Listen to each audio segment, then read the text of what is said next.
It's a sleepy little side street not far from downtown Toronto, one that hasn't changed much over the decades. Number 169 is now split into apartments, but it wasn't always. It used to be a family home. And what happened here that frosty February evening in 1915, some called murder. 1915 Toronto was a very conservative, class-oriented place. 85% of the population claimed English heritage. Young men were marching off to face bullets for the British in the fields of France. Young women arrived from England to work as domestics, primarily in the homes of the privileged. And they were very wealthy.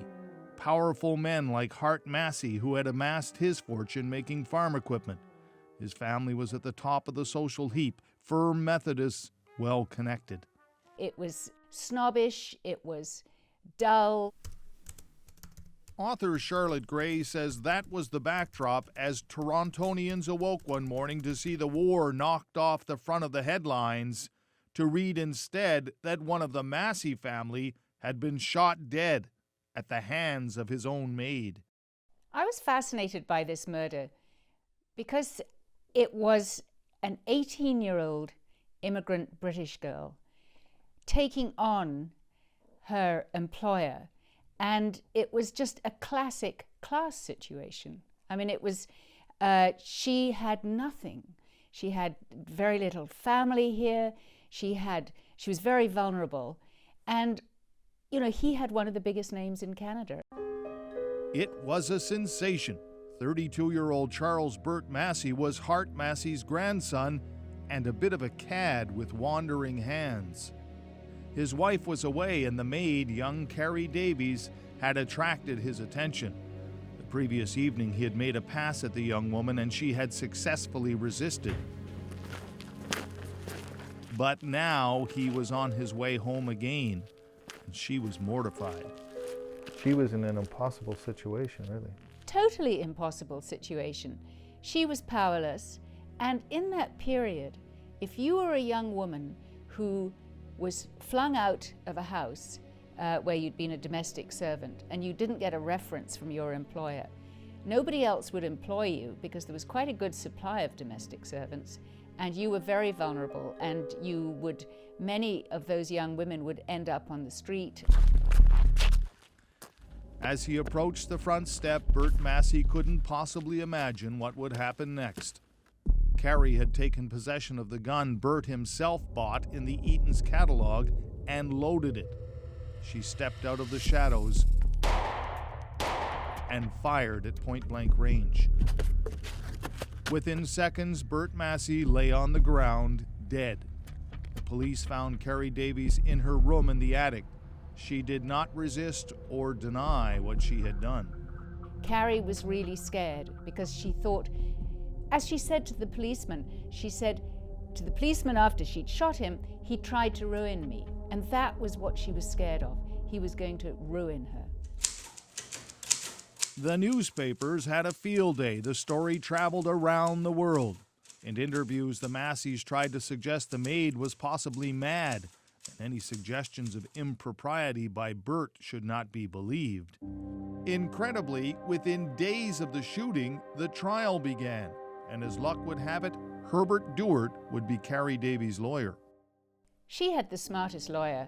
He saw that, in fact, what he had to do was point out that it wasn't the man who died who was the victim, although he was the one who'd laid dead on the sidewalk, that Carrie was the victim of this event, because Carrie was so helpless, Carrie was so scared, and she knew that she was going to be taken advantage of.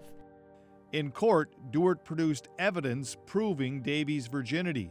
Sympathy was generated by talk of a sweetheart fighting overseas, and Chief Justice William Mulock seemed quite sympathetic to the young woman's plight.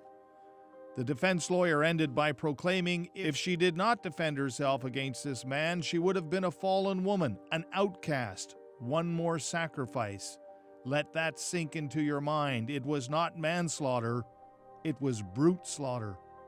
The judge had tears in his eyes.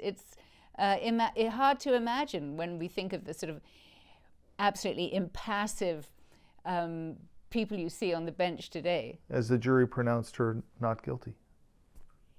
They pronounced her not guilty unanimously after only deliberating for only 30 minutes. Yeah. It was a triumph for Hartley Dewitt, the lawyer. And for Carrie Davies, who thanked the jury and disappeared. Soon the war dominated the headlines and the murder of a Massey quickly forgotten.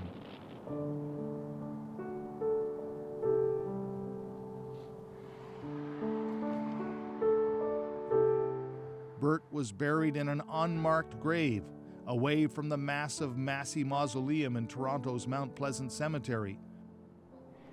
Soon the Massey fortune was gone too. Massey Hall, Massey College, and this family crypt, the reminders of the power the family once held. It's a beautiful spot. It sure is. For the best part of 70 years, that was the end of the story, at least until Frank Jones came along. A journalist himself, one who in later years wrote for the very same papers that covered the trial, the story fascinated him. The moment when Carrie Davies was found not guilty, all hell broke loose. Everybody was cheering, the crowds out on the street. It was like a football game had just been won. And then she disappeared. She did. Jones, who also had an appetite for writing crime novels, decided he needed to know what happened next. He eventually found a daughter living in rural Ontario, only to discover the biggest shock of all. Carrie Davies' family had no idea. It must have been one heck of a shock to her. And it was a bit of a shock to me. That she knew nothing about it. That she knew nothing, and where do I go from here? Carrie Davies had married and lived a simple life, even changed her birth date, wiping out those 2 years of her life as if they had never happened. So did the Masseys. Rosemary Tovel is Bert Massey's cousin, 3 times removed. I remember asking my mother, my grandmother, about it, and she just said, "We don't talk about these things." And that was the end of the conversation. So even my father and his brothers knew nothing about it. Family secret. A family secret. That being said, she has no doubt how she feels about the case. Charles, Bert, he made a pass at a maid, and she said no, and he said, okay, no means no, and then next day, premeditated murder, she shot him. And I was just surprised she got away with it, frankly.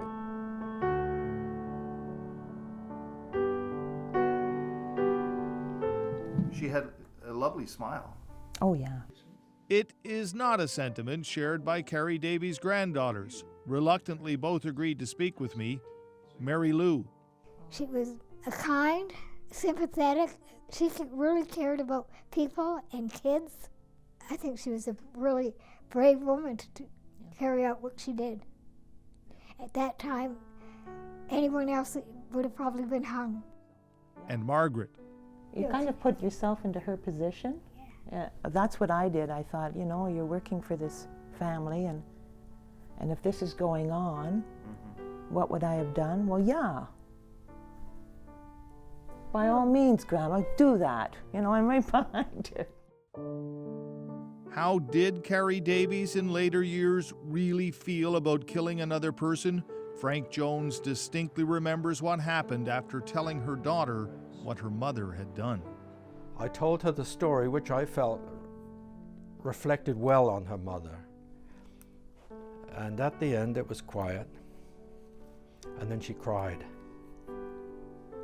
And she said that it explained so much, because her mother had always tried to help people, especially young girls. And eventually, she and her husband became the custodians of a home for girls. Her mother was always the first one in the chapel on Sundays, the one to light the fire. She was the one who closed the eyes of the dead in the community. She was doing penance. She was doing penance. Carrie Davies died relatively young at the age of 64. Did that British girl protecting her virtue really regret what she had done? If she did, it was a secret she took to her grave. Red Sharon, CBC News, near Brampton, Ontario.